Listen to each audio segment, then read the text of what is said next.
You know it, I know it, we all know it. Twitch isn't as hidden as it once was. It finds itself in more than just one negative headline, but don't get me wrong, I love a Twitch stream every now and then, but none of us can deny that they have a bit of a reputation when it comes to a certain kind of streamer.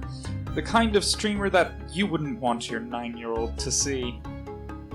See, now, this isn't actually a big deal for Twitch in that it brings in a vast amount of viewers. However, they could have a problem with advertisers in the future if they let this persist for too long.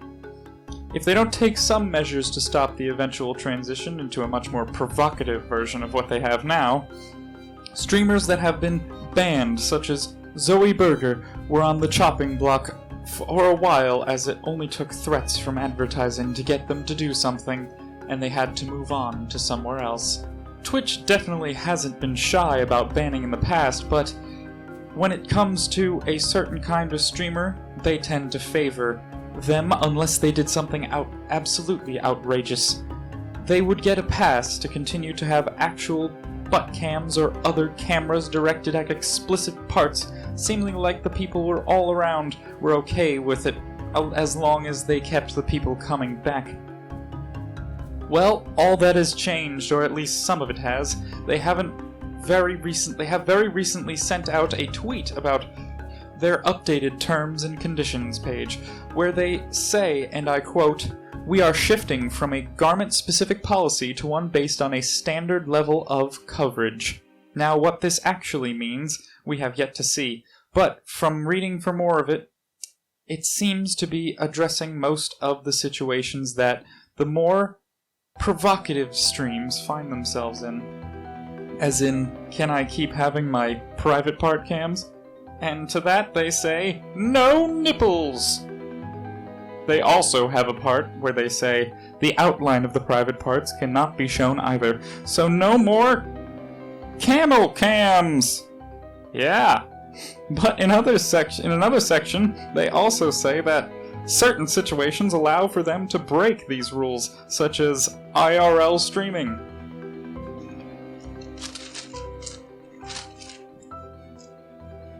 And for those of you unaware, that is where you'll find most of these people. So has anything really changed? I don't know. I really can't tell. They might throw around a ban or two, or maybe a 90-day slap on the wrist. For the most part, they don't want to start a perverted uproar or a simp uprising. In fact, the spiciest part of all these terms and conditions is when they say they're announcing that they will actually have plans to make a more adult-only section on the platform. And that the streamers need only hold out their butts in for a little longer, as it's coming soon, along with all the men watching them. Twitch is a great platform with a lot of genuinely nice people. With great streamers, no matter the gender. People really try hard on their streams, and it's not fair to these people that they don't have a bigger barrier from the more provocative streamers. Don't hate on Twitch or anybody on there, just be aware. Be aware of the things they let on their platform, for all it takes is one slip to be another perverted house, like TikTok. And with all the competitors coming about, they are really gonna have to up the game to remain relevant, because with people like Ninja, not that really he has a soul-crushing amount of followers anyway, leaving, they have only a matter of time before someone like Mixer comes around to pay the people to leave. Because platforms like Mixer and YouTube streaming service are all competitors that have a choice, either innovate or be left behind, and Twitch doesn't have the luxury to not make that choice either.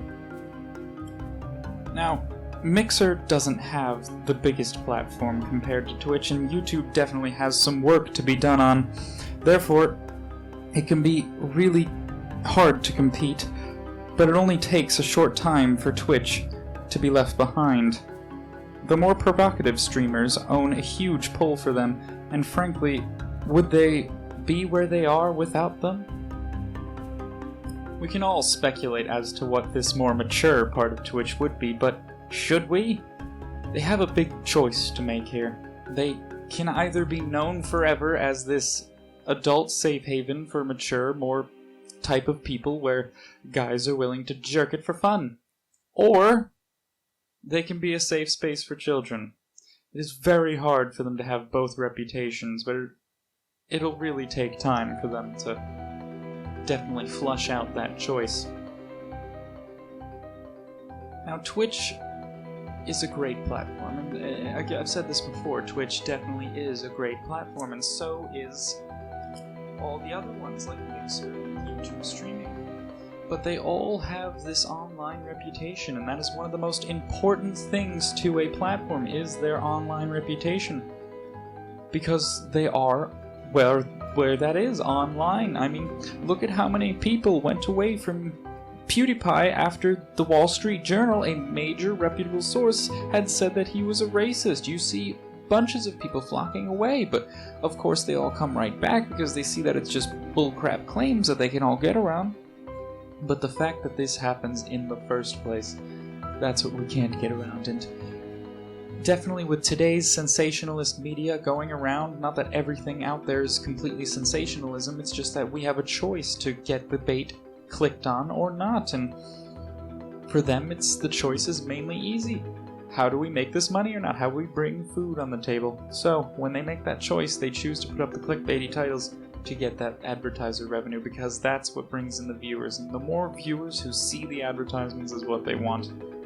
There are a few advertisers out there, of course, who have a big dollar amount that are completely willing to pull their advertisements from that platform if they see it doing bad, and that's what Twitch and YouTube all can have problems with in the future if they stick to this sort of plan. YouTube being one who's not very even close to being anywhere near what Twitch lets on there. I mean, of course, you can't really say that, honestly. No, that's kind of a lie. YouTube has a crazy amount of music videos with such heavy sexually explicit content on there that you couldn't even distinguish between the two. I mean, come now, you could find any of Tyga's videos and see where he has all of his booty pictures, and Rice Gum, one of the top people on there, horrible person I might add, has bunches of pictures of him dancing with girls skimpily dressed. It's just a common thing. I'm not knocking it. I'm just saying that there should be sorts of barriers between this and the non-type. This might be me talking the old bones of mine, yes, because I'm very old. So old here. Aged a crap and a half. But this is just a problem, and we can all work through this. This is something we can get through. Definitely. I can see this happening. But if they definitely put on a more barrier to there, at least they have the ability to say, oh, well, we're putting it in this part, you can still advertise here, it's fine. And that's worked out for most things. You could still get apps on the App Store that have a lot of explicit content on there, and that is a choice between the person who downloads or not. That is the big thing in this world, people. We all have a choice with everything, no matter what it is. There's always a choice. Alright, well, that was a long one. You know, longer than my usual video. Not really, no, it's actually pretty much the same length, I'm not gonna lie. I probably cut it down to be about 10 minutes, and it's what I usually do. Gotta follow that arbitrary YouTube 10-minute marker, you know? I want to thank all my friends out there, my peeps, don't have any sponsors. I wish I had sponsors. Be sponsoring some of that G Fuels and those crazy things out there, you know? Those crazy gaming products out there. I'll sponsor you. Yeah, I'll sponsor you. But thank you for watching. It's been a great video. Love to make it, love you to be here, love to watch it. Love to talk to you people. And don't forget to leave that like button. Smash it. Freaking smash it. Smash the like button. Love it. Also, comment down below how much you agree or disagree, whichever. I'll try to respond to whatever I can. And thank you for joining me. It's been a great time. Bye now.